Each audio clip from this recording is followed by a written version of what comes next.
How to buy coins on blockchain. Hi everyone, in this following video I'll be showing you the ways to buy coins on blockchain. So in order to buy coins on blockchain, first thing first, what you'll have to do is make sure that you have enough funds or that you've already added a linked bank account. So as soon as you've done that, you need to go ahead and open up your web browser, and then on the web address bar type in login.blockchain.com. That's once you're logged into your blockchain account, it's going to direct you to the home page. Right on this page, go and tap the buy button located in the top right hand side corner. So in order to buy, as already mentioned, make sure that you have already linked a payment source.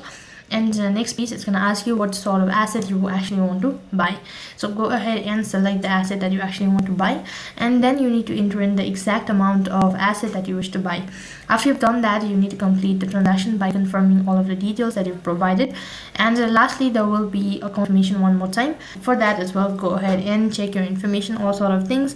After you've done that, then you've successfully notified you with a statement that you've successfully bought asset or coins on blockchain. So in that way, you can buy coins on blockchain. That is all for this video. I hope the video was helpful. Make sure to like, share and subscribe to our channel. Thank you for watching. See you in the next video.